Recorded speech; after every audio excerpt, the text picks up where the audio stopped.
ولا تجعلوا مع الله إلها آخر إني لكم منه نذير مبين كذلك ما أتى الذين من قبلهم من رسول إلا قالوا ساحر أو مجنون أتواصوا به بل هم قوم طاغون فتول عنهم فما أنت بملوم وذكر فإن الذكرى تنفع المؤمنين. أعوذ بالله من الشيطان الرجيم. بسم الله الرحمن الرحيم. الحمد لله رب العالمين والعاقبة للمتقين ولا عدوان إلا على الظالمين والصلاة والسلام على المصطفى البشير النذير سيدنا وحبيبنا محمد صلى الله عليه وعلى آله وصحابته ومن اهتدى بهديه إلى يوم الدين. أما بعد. Toute la louange et la gloire à Allah, le clément, le miséricordieux, le tout miséricordieux, le très miséricordieux. Que la paix, le salut et la bénédiction d'Allah soient sur le prophète Muhammad sallallahu alayhi wa sallam, sur sa famille, sur ses compagnons et sur tous ceux qui suivent et suivront ses enseignements jusqu'au jour du jugement dernier.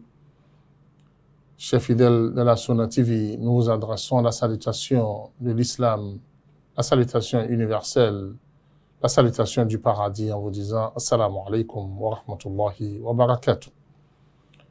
Que la paix, le salut et la bénédiction d'Allah soient sur vous et qu'Allah vous comble de ses bienfaits, de sa grâce et de sa miséricorde, qu'il vous assiste dans vos affaires, dans vos activités et qu'il nous oriente tous sur le bon et le droit chemin. Chers fidèles, la communauté musulmane est la meilleure communauté qu'Allah subhanahu wa ta'ala a fait surgir pour l'humanité. Et ceci a été dit clairement dans le Coran. Kuntum khayra ummatin ukhrijat linnas. Vous êtes la meilleure communauté qu'Allah a fait surgir pour l'humanité. Et dans ce sens, Allah subhanahu wa ta'ala a honoré cette communauté par plusieurs et diverses saisons d'adoration, d'intense adoration, pour que le croyant se rapproche davantage d'Allah subhanahu wa ta'ala. Et comme le prophète Muhammad sallallahu alayhi wa sallam nous a fait savoir dans diverses traditions que sa communauté sera la première communauté à rentrer dans le paradis et le grand nombre de ceux qui vont rentrer dans le paradis seront de sa communauté. Pour cela, Allah subhanahu wa ta'ala a offert à cette communauté plusieurs saisons d'intense adoration. Et il a mis beaucoup de récompenses et de mérites à chaque saison. Nous avions passé Ramadan, tout un mois, pour une intense adoration. La deuxième saison capitale et importante pour la communauté musulmane, c'est les 10 premiers jours du 12e mois lunaire, qui est le mois de Zul Hijjah. Ces 10 premiers jours sont les meilleurs jours de l'année, comme le prophète Muhammad sallallahu alayhi wa sallam l'a dit. Meilleurs jours de l'année en matière de récompense, de mérite et de valeur auprès d'Allah subhanahu wa ta'ala. Déjà, ces 10 jours se terminent par le 9e et le 10e jour. Et le 9e jour, comme nous le connaissons très bien, c'est le jour de Arafat. Et le jour de Arafat, sa valeur, ses valeurs ne sont plus à démontrer et nous y reviendrons, Inch'Allah, dans notre prochaine émission. Le 10e jour étant le jour de la fête de la Tabaski. Et ce jour est le grand jour de l'année. Parce que c'est un jour où plusieurs adorations sont effectuées. D'abord, par ceux qui sont au pèlerinage. C'est le jour où le pèlerinage s'accomplisse au niveau de chaque pèlerin, où le pèlerin doit effectuer plusieurs rites, plusieurs actes ce jour.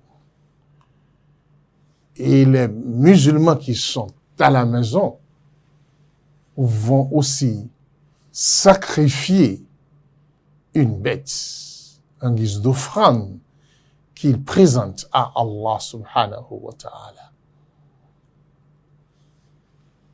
En commémorant ce jour de la fête, on se rappelle de notre prophète Ibrahim alayhi salam, à qui Allah a dit de sacrifier son enfant. Et il s'est vu dans son rêve qu'il est en train de le faire. Mais Allah a substitué à son enfant une bête, un bélier, un grand bélier pour le prophète Ibrahim alayhi salam. Et ce jour demeure toujours un grand jour de l'année pour la communauté musulmane. Et c'est ce jour qui couronne les 10 premiers jours. Et comme nous le savons très bien, la fête en islam est toujours considérée comme la fête de fin de l'adoration. C'est après que vous aviez effectué un certain nombre d'adorations que vous êtes appelés à fêter cette réussite que vous aviez connue dans l'adoration par une fête. Pendant le mois de Ramadan, un mois de jeûne se fête par la fête de Eid al-Fitr. 9 jours de jeûne pendant les 10 jours, les 10 premiers jours de Zulhijjah. Ces jours aussi, on les fête par la fête de la Tabaski. Il faut alors que nous abordons aujourd'hui les 10 premiers jours de Zulhijjah. Son importance et ses mérites. Allah subhanahu wa ta'ala dans le Coran nous dit « Wal fajr wa layalin ashr » Allah jure par l'aube et par les 10 nuits. Et les savants ont interprété ces 10 nuits par les 10 premiers jours du mois de Zulhijjah. Puisque beaucoup de hadiths soutiennent cette idée. Et Allah subhanahu wa ta'ala a considéré ces jours comme cela c'est dit dans la sourate Al-Hajj. Yadhkurullaha fi ayyamin ma'lumat. Qu'ils font le rappel d'Allah subhanahu wa ta'ala pendant des jours bien connus, bien précis. Et ces jours sont interprétés par les 10 premiers jours de Zulhijjah. Certains savants se sont posé la question entre les 10 nuits, les 10 dernières nuits de Ramadan et les 10 premiers jours de Zulhijjah, lequel a plus de valeur? En réponse à cela, plusieurs propos des ulama ont été prononcés. Mais le plus important et mérite de tous ces propos, c'est le propos du Cheikh Islam Ibn Taymiyyah, qui a essayé de différencier entre les deux en nous disant que les 10 dernières nuits de Ramadan, nous recherchons une seule nuit, qui est la nuit de la destinée, la nuit Laylatul Qadr. C'est une seule nuit que nous recherchons, qui a plus de valeur.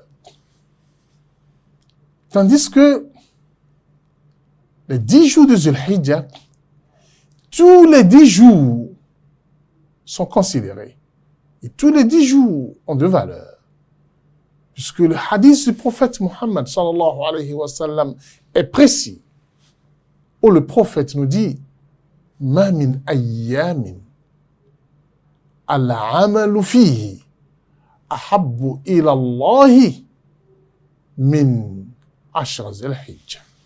Al-amalu salih fihi ahabbu ila Allahi min ashra zil-hijjah. » Aucun jour dans l'année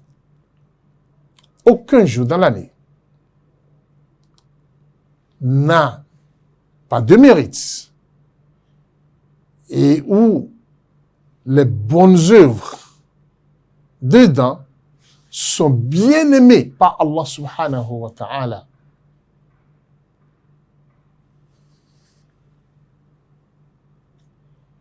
Qui dépasse les 10 jours de Zulhijjah. Chaque jour de Zulhijjah constitue une valeur. Chaque jour de Zulhijjah a ses mérites. Puisque chaque jour de Zulhijjah,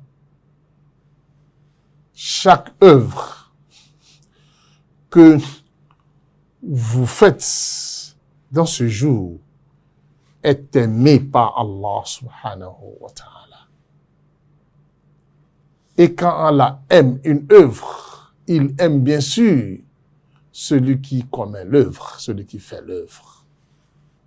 Ce qui veut dire que c'est déjà un chemin bien dressé pour vous vers l'amour d'Allah subhanahu wa ta'ala. Alors, dans ce sens, il faut qu'on en parle. Il faut que les musulmans puissent connaître les mérites, l'importance et les valeurs de ces 10 jours.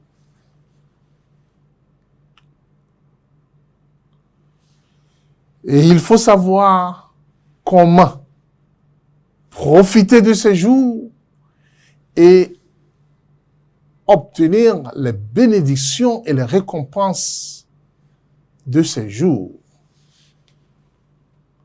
C'est pour cela qu'il faut d'abord parler des préparatifs de ces 10 jours.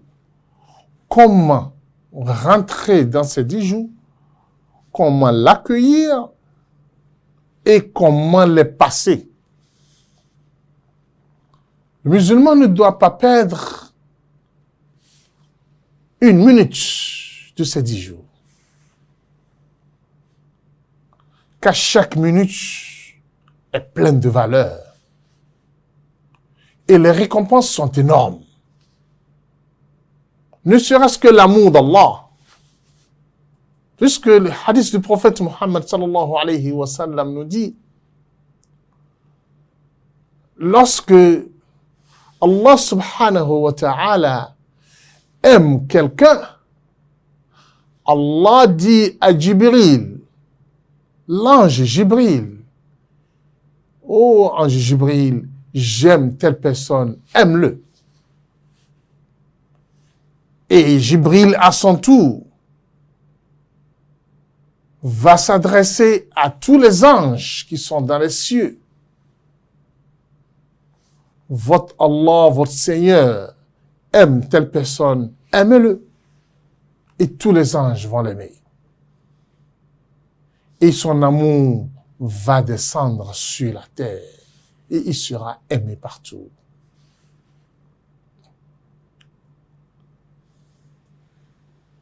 Et parmi les œuvres qui sont connues à être l'œuvre qui amène l'homme vers l'amour d'Allah, comme le hadith du prophète Mohammed sallallahu alayhi wa sallam le dit, que d'abord, c'est les obligations. Et nul ne peut obtenir l'amour d'Allah sans qu'il fasse d'abord les obligations. Après ces obligations, les œuvres qui vont le rapprocher davantage d'Allah et qui vont le permettre d'obtenir l'amour d'Allah, c'est les nawafil. Beaucoup de nawafil. Lorsque vous seriez en train de faire les nawafil de façon abondante, vous allez gagner l'amour d'Allah. Ça, durant toute l'année, cela est ouvert. Mais vous avez la précision pendant ces 10 jours que chaque œuvre que vous allez faire pendant ces jours vous donnera l'amour d'Allah. Ce qui veut dire que ce mois, ces 10 premiers jours, sont les jours dans lesquels nous allons facilement gagner l'amour d'Allah. Si ceci est compris, il faut savoir comment s'apprêter pour entrer dans ces 10 jours, pour avoir la facilité de faire des grandes œuvres qui vont vous permettre d'acquérir l'amour d'Allah subhanahu wa ta'ala. Chers téléspectateurs, sachez que le premier point pour préparer une période d'adoration, nous l'avions dit, nous l'avions rappelé lors de notre émission par rapport aux pèlerins, en leur disant que s'il faut pour s'apprêter pour le pèlerinage. Et la première chose qui a été citée là-bas, c'est ça que nous allons encore citer ici. Quel est l'acte principal pour pouvoir s'apprêter pour les 10 premiers jours de Dhul-Hijjah? L'acte principal, c'est quoi? C'est la repentance. Vous devrez vous repentir. Et quel genre de repentance? Le repenti sincère. Tubu ila ya ayyuhalladhina amanu tubu ila Allahi tawbatan nasuha. Et le mot nasuh, c'est un mot très intéressant et très complet par rapport au repenti. Une repentance qui vous donnera tout le temps le conseil de vous rappeler que vous vous êtes repenti et qu'il ne vous est plus permis de retourner au péché. C'est-à-dire, un repenti qui va toujours ronronner dans vos oreilles et qui va toujours vous amener à se concentrer à l'adoration et à ne plus dérailler. Chers téléspectateurs, nous avions 3 conditions pour que votre repenti soit accepté par Allah. Si ces 3 conditions sont réunies, chers téléspectateurs, vous aviez la repentance. Votre repentance est garantie. Et vous serez renés de vos péchés. Comme si vous n'aviez jamais commis ce péché. Comme le prophète Muhammad sallallahu alayhi wa sallam l'a dit, At-ta'ibu min adh-dhanbi kaman la dhanba lah. Celui qui se répand de ses péchés, c'est comme s'il n'a jamais commis le péché. Allah va l'accueillir, Allah va l'accepter et Allah va considérer comme ce dernier n'a pas commis le péché dont il a demandé, à propos duquel il a demandé pardon. Parce que il a observé un repenti sincère. Les trois conditions sont comme si, premièrement, il soulève ses mains définitivement. Il sort définitivement du péché. Si c'est qu'il il a plongé ses mains dedans, ou bien il s'est plongé lui-même dedans, ou bien il se débarrasse en un seul coup de ce péché. Et il regrette son passé par rapport à ce péché. Il pleure tout ce qu'il avait commis. Et il s'engage à ne plus revenir à ses péchés. C'est les trois conditions.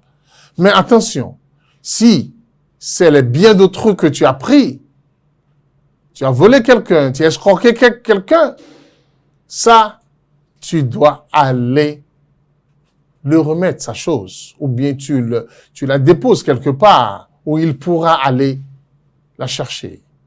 Alors dans ce cas, tu t'es repenti. Alors, en observant la repentance, tu t'apprêtes psychologiquement de rentrer dans le mois. Et quand on te dit de te débarrasser de tes péchés, que tu connais déjà, et que tu dois les dénombrer, et tu dois les notifier et les connaître de façon claire et nette, et maintenant, tu t'en débarrasses et tu décides de ne plus revenir là-dessus.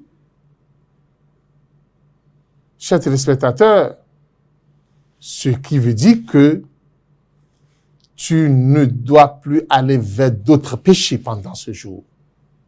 Ce que tu faisais, tu les laisses et tu ne se lances plus dans d'autres péchés. Là, quand tu vas vouloir faire les adorations pendant les jours, tu seras sincère dans l'adoration. Tu ne seras pas du lot de ceux-là qui font quelques adorations et quelques péchés à la fois. Ils font de mélange avec Allah subhanahu wa ta'ala. Rappelez-vous bien, lorsqu'il y a de mélange dans vos œuvres, tantôt des péchés et tantôt des bonnes œuvres, les péchés brûlent les bonnes œuvres comme le feu brûle les bois. Ce qui veut dire que vous allez faire des bonnes œuvres, mais vous n'aurez pas gain de cause de tout ce que vous aviez fait. C'est pour cela il faut d'abord rentrer dans le mois avec un repenti sincère. Pour que cette période d'adoration soit une saison d'adoration qui sera pleine de dévouement, de concentration, de sincérité avec Allah. Après avoir observé cette repentance et que vous-même vous vous sentez à l'aise et que vous êtes apprêté pour faire des bonnes adorations et qu'il n'y a plus de possibilité pour entrer dans des mauvaises œuvres, vous formulez une décision ferme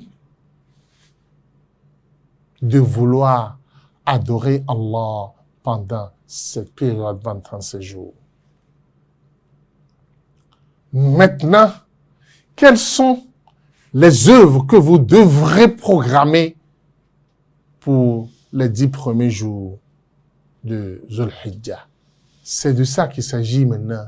Et c'est là l'importance et le mérite du mois vont se refléter, et c'est par rapport à cela que vous aurez les récompenses réservées pour ces 10 jours. Nous vous reviendrons après la pause pour aborder ce côté du thème qui sera consacré aux œuvres autorisées pendant les 10 jours les 10 premiers jours de Zulhijja. Assalamu alaikum warahmatullahi wabarakatuh. Ìkànnì tẹ́ ń wò yìí náà ní ìkànnì Sunna TV. Níbi tí àwọn onímọ̀ ti ń tẹ ìmọ́lẹ̀ sórí ẹ̀sìn Islam látọ̀rí Sunna TV. Ìmọ́lẹ̀ nínú Sunna Nabi Muhammad sallallahu alayhi wa sallam. Ní gbogbo ìgbà ní kẹ́ ẹ máa wò wá tí ẹ sì máa rí ẹ̀kọ́ ẹ̀sìn kọ́ lórí ìkànnì yìí náà ni o. Òun ló múlẹ̀ rẹ̀kẹ̀tẹ̀ yàtọ̀ yìí. Gbogbo mùsùlùmí lọ́kùnrin àti lóbìnrin ẹ jẹ́ ká máa wo Sunna TV. Ẹ jẹ́ àwọn ọmọ wa náà máa wo Sunna TV kí wọ́n lè bá ní ìmọ̀ tó péye nípa Sunna. Ìkànnì tó ń tàn mọ́lẹ̀ sínú ẹ̀sìn ni Sunna TV Yorùbá. Ẹ máa wò wá ní gbogbo ìgbà kẹ́sì máa kó ẹ̀kọ́ tó péye nípa Sunna. Alhamdulillah, salatu wassalam ala rasulillah. Chers téléspectateurs, nous poursuivons notre émission qui tourne autour des mérites des 10 premiers jours du mois de Zulhijja. Il faut d'abord, pour commencer, rappeler à ceux qui ont l'intention de sacrifier une bête le jour de la Tabaski, soit ceux qui ont déjà acheté leur bête, ou soit ceux qui ont les moyens et qui sont capables d'acheter une bête et de la sacrifier le jour de la Tabaski. Il vous est recommandé, bien que ça ne soit pas une obligation, mais c'est une recommandation du prophète Mohammed sallallahu alayhi wa sallam. Il vous est recommandé, dès qu'on aperçoit le croissant qui annonce le début du mois de Zulhijja, il ne vous est plus permis de couper vos ongles, ni de coiffer vos cheveux, c'est-à-dire de couper vos cheveux. Aller chez un coiffeur pendant les 10 premiers jours de Zulhijja, ce n'est pas préféré pour celui-là qui a l'intention de vouloir immoler. Oui, ce n'est pas une obligation, mais on a un hadith qui est bien soutenu par rapport à ça, que Salama nous a rapporté. Alors, vous êtes invités à respecter cela, puisque en faisant ainsi, vous êtes en train d'honorer la période. Vous êtes en train de reconnaître la valeur de cette période. Et Allah subhanahu wa ta'ala nous dit dans le Coran, وَمَنْ يُعَظِّمْ حُرُمَاتِ اللَّهِ فَمَنْ يُعَظِّمْ شَعَائِرَ اللَّهِ فَإِنَّهَا مِنْ تَقْوَى الْقُلُوبِ وَمَنْ يُعَظِّمْ حُرُمَاتِ اللَّهِ فَهُوَ خَيْرٌ لَهُ عِنْدَ رَبِّهِ. Si vous faites cela, ça vous donne de mérites auprès de votre Seigneur. Parce que vous le faites par respect pour la période. Puisque ceux qui sont au pèlerinage sont appelés pendant ces périodes à être dans leur tenue de sacralisation, et ils sont aussi invités à ne pas tailler les ongles, à ne pas couper leurs cheveux, et vous autres aussi, vous êtes appelés à faire comme eux. Alors, le musulman, s'il fait cela en considérant que ça fait partie de la sunna, il aura certes sa récompense. Le deuxième point, c'est par rapport aux adorations qui sont recommandées par le prophète Mohammed sallallahu alayhi wa sallam pendant cette période. dès le lever du croissant et le début du mois, le musulman est appelé à prononcer la grandeur d'Allah un peu partout. Ce que nous appelons at-takbir al-mutlaq.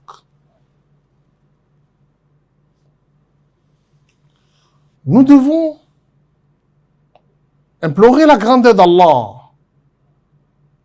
du début du mois et jusqu'au 13e jour du mois de Dhul-Hijjah, de façon continue. De façon continue.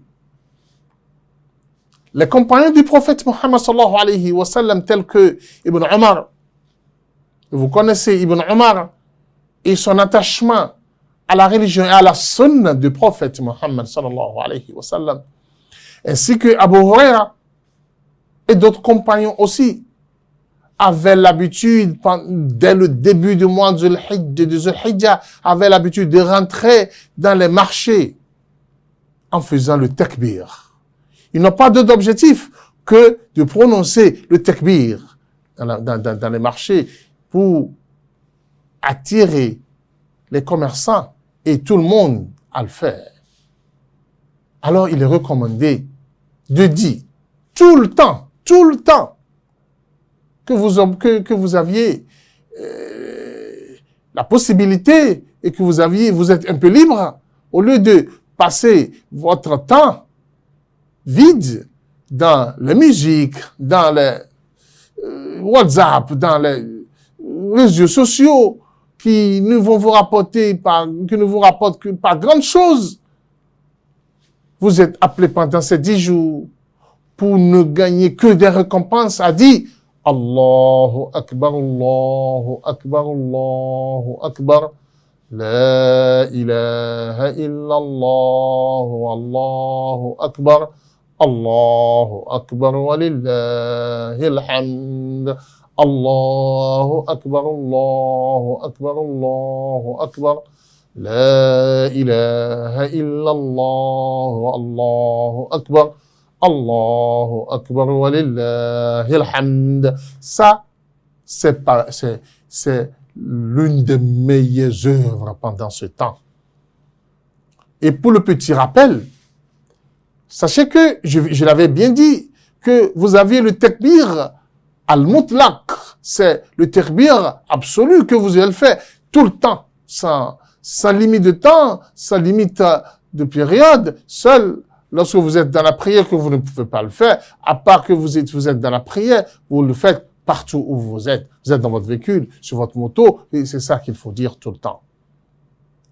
Mais lorsque vous arrivez au jour de Arafat, le matin du jour de Arafat, vous êtes maintenant appelé à commencer par faire le takbir al-muqayyad qui sera lié simplement à la fin de chaque prière. À la fin de chaque prière, vous êtes invité à le faire du début du jour de Arafat jusqu'à Asr du 13e jour. Jusqu'à la prière, à la fin de la prière de Asr du 13e jour de Dhul-Hijjah, c'est-à-dire 4e jour de la fête. Qu'Allah subhanahu wa ta'ala nous aide à le faire. Lorsque nous parlons de takbir, vous allez constater que dans le takbir, il y a tahlil, il y a la ilaha illallah dedans. Vous êtes aussi invité à faire subhanallah, walhamdulillah, tout ce qui rentre dans le rappel d'Allah subhanahu wa ta'ala. Parce que parmi les meilleures œuvres aimées par Allah pendant cette période, c'est le rappel d'Allah. Chers téléspectateurs, deuxième œuvre importante que vous devez faire pendant cette période, c'est le jeûne. Compte tenu de son caractère, son importance en islam, et du fait que le jeûne englobe beaucoup d'adoration, puisque le jeûne va vous aider à s'abstenir des péchés. Si vous êtes dans le jeûne, je pense qu'il vous serait facile de vous éloigner des endroits de péché, de commettre les péchés, et maintenant pour être à l'abri des péchés pendant cette période, c'est de jeûner. Puisque tout toute œuvre pendant cette période est mieux aimée par Allah et vous garantit beaucoup de récompenses, alors le jeûne ne doit pas être omis pendant ces 10 jours. Alors il faut bien se rappeler, les 8 premiers jours sont quasiment surrogatoires, et si vous le faites, c'est très important. Mais il ne faut pas que le jour de Arafat vous échappe, puisque le jeûne du jour de Arafat vous donne la récompense d'être pardonné pendant 2 ans. Alors, il ne faut pas perdre cette récompense et ce pardon gratuit qu'Allah subhanahu wa ta'ala donne ce jour de Arafat. Alors, chers téléspectateurs, vous aviez 9 jours de jeûne. 9 jours de jeûne pendant ces 10 jours. Le 10e jour, on ne le jeûne pas parce que c'est le jour de la fête. Et le prophète Muhammad sallallahu alayhi wa sallam a dit, le jour de la fête, c'est le jour de manger et de boire. Il n'est pas permis à quelqu'un de jeûner ce jour. Quand il s'agit de la Tabaski, les 3 jours aussi qui succèdent du jour de la Tabaski sont considérés comme étant les jours de fête et il n'est pas aussi permis de jeûner ces jours. Alors, la deuxième adoration importante, comme je le disais, c'est le jeûne. Qu'Allah nous le facilite. Troisième adoration importante avec ses valeurs, c'est l'aumône. Chers téléspectateurs, l'aumône en islam ne va jamais cesser de vous étonner. Ne doit jamais être absente. Ne doit jamais être absente dans quoi que ce soit que vous faites dans votre vie. L'aumône est un remède pour guérir vos malades et vos maladies. Si vous êtes malade et vous voulez que cette maladie soit vite guérie, wallahi, allez faire des aumônes. Faites l'aumône à l'intention de cette maladie en demandant à Allah qui aime l'aumône pendant cette période. Dites à Allah, oh Seigneur, je fais cette aumône à cause de cette maladie et comme tu aimes les aumônes pendant cette période, que cette aumône puisse être utile pour que je puisse être guéri de ma maladie. Ceux qui l'ont expérimenté ont eu gain de cause, puisque notre religion, c'est une religion de sincérité avec ton Seigneur. Et il faut se rappeler que l'aumône ne diminue jamais de ton argent, quelle que soit la quantité de l'argent que tu vas sortir. Wallahi, si en matière de nombre, tu vois que tu as enlevé d'un million 100 000 et tu vois que ça reste 900 000 selon tes décomptes, toi, wallahi, selon les décomptes d'Allah, rien n'a été diminué. Plutôt, ça sera multiplié et surmultiplié pour toi. Puisque 1 franc donné pour Allah est égal à 700 récompenses pour Allah, de la part d'Allah. Et Allah multiplie encore pour qui il veut. C'est pour cela que parmi les meilleurs moments d'aumône, c'est la période des 10 premiers jours de Dhul Hijjah. Je peux même dire que c'est même mieux, plus que l'aumône dans Ramadan. Puisque ici, c'est précisé que l'œuvre est bien aimée par Allah, alors tu fais quelque chose qu'Allah aime bien, il te récompensera selon la grandeur de l'œuvre auprès de lui. Alors, comme vous le savez, dans la vie du musulman, l'aumône et les invocations se cumulent. Vous devrez, pendant cette période, faire les aumônes.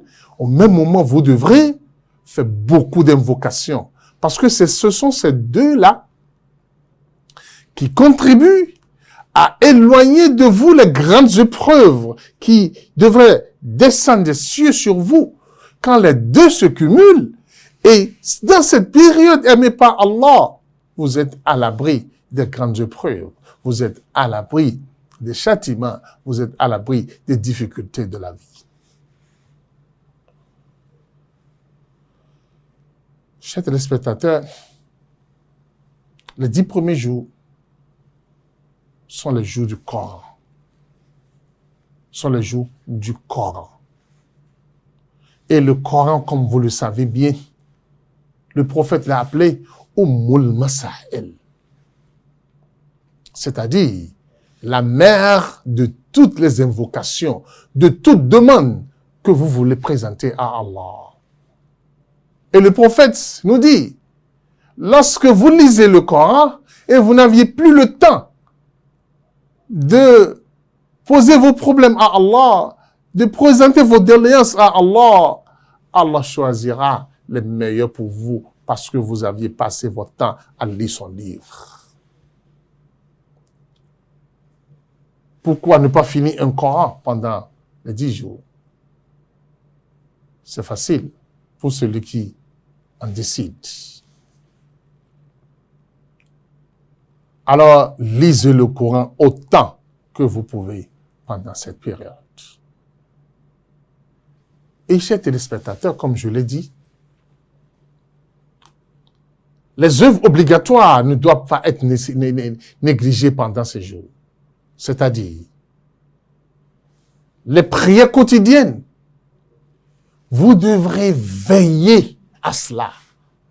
Vous devrez veiller à les prier à l'heure et plutôt en groupe, dans les mosquées. Parce que en priant en groupe et dans les mosquées, vous rassemblez et cumulez beaucoup de récompenses. Alors pendant ces jours,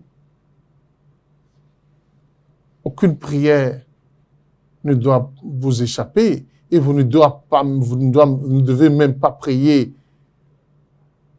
hors de l'heure de la prière pendant cette période. Respectez-les rigoureusement. En plus de cela, vous devez faire beaucoup de nawafil. Beaucoup de nawafil. Puisque les prières surrogatoires, déjà,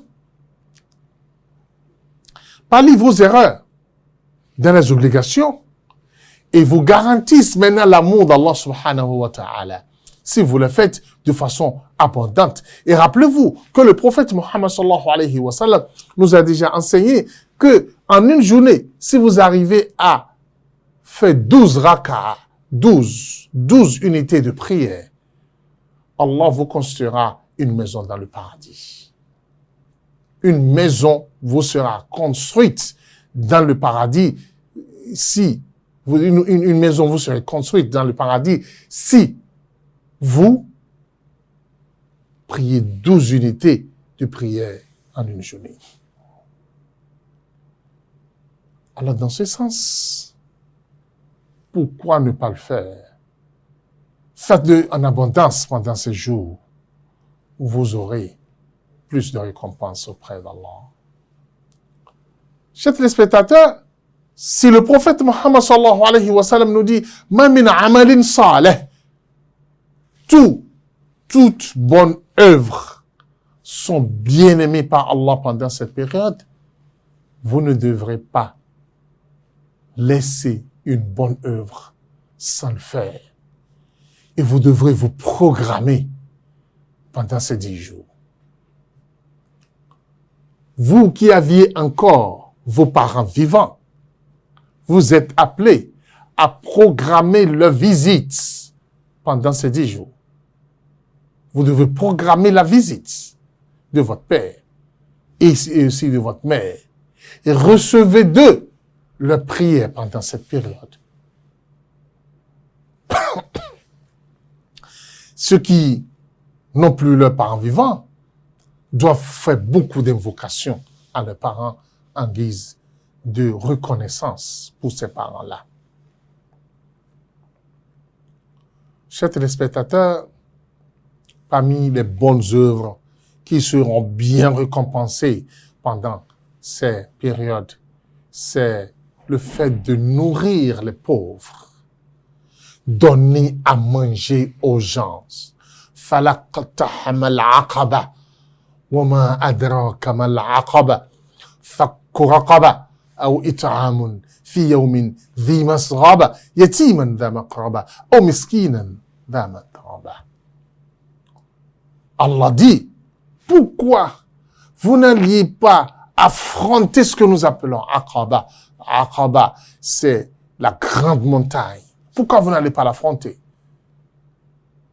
Comment l'affronter? Allah dit, It'amun fi yawmin dhi masghaba, donner à manger aux gens le jour où ils ont faim.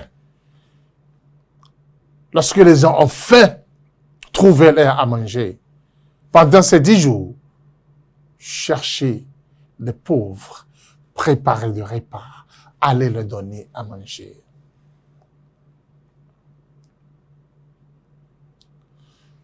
Ça fait partie des œuvres qui vont vous apporter beaucoup de récompenses. N'oubliez pas vos foyers, vos épouses, vos enfants. Profitez de ce temps pour dépenser sur eux et mettez un peu de largesse, de largesse dedans, dans vos dépenses pendant cette période. Vous savez déjà que le prophète Mohammed sallallahu alayhi wa sallam nous a dit que une bouchée de repas que vous mettez dans la bouche de votre épouse est une aumône. C'est une aumône. Alors si cette période est une période d'adoration, vous devriez augmenter dans cette période ce que vous avez l'habitude de donner à vos épouses. Si c'était 5 000 que vous donnez, pendant ce mois, donnez 10 000. En recherchant la récompense auprès d'Allah. Et vous verrez la suite, chers téléspectateurs. Vos enfants aussi, amenez-les à ressentir la période. Et que la période, c'est une période d'adoration, d'intense adoration.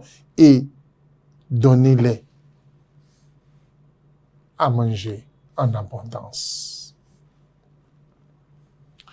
Il faut rappeler une bonne œuvre que nous négligeons de nos jours et qui a une valeur énorme auprès d'Allah subhanahu wa ta'ala. C'est la visite, c'est rendre visite aux malades. Rendre visite à un malade, si vous le faites avec sincérité et vous le faites à cause d'Allah et non parce que si je ne le visite maintenant, il va se fâcher après. Il dira que je ne suis pas venu le visiter. Et maintenant, c'est à cause de lui et de ses dits après que vous êtes allé le visiter. Vous ne gagnez pas de récompense par rapport à cela. Mais vous allez à cause d'Allah. C'est recommandé pendant cette période. Ça vous donnera beaucoup de récompenses. Chers téléspectateurs, n'oubliez pas que pendant cette période, et c'est très important, comme je l'ai dit au début, surtout aux commerçants, veillez à ce que tout ce que vous allez gagner pendant cette période soit de halal. De halal. Si on vous propose des choses haram, éloignez-vous de cela pendant cette période pour que vos œuvres soient acceptées, considérées par Allah subhanahu wa ta'ala et que vous obteniez le mérite de ces 10 jours. Chers téléspectateurs, je vous souhaite de très bons débuts du mois de Dhul-Hijjah et je prie Allah subhanahu wa ta'ala qu'il nous facilite l'accomplissement des bonnes et des grandes œuvres pendant ces jours et que nous ressentons la fête pendant ces jours parce que c'est les 10 jours de fête puisque l'adoration doit être constituée comme une fête et nous devons fêter jusqu'au 13e jour de ce mois. Qu'Allah accepte de moi et de toi, qu'Allah nous accompagne dans toutes nos activités, dans tous nos mouvements, et que le paradis de Firdaus soit pour toi et pour moi notre fin. Subhanaka Allahumma bihamdik, nashhadu an la ilaha illa anta, nastaghfiruka wa natubu ilayk. Allahu Akbar, Allahu Akbar, Allahu Akbar, La ilaha illa Allah, Allahu Akbar, Allahu Akbar, Walillah.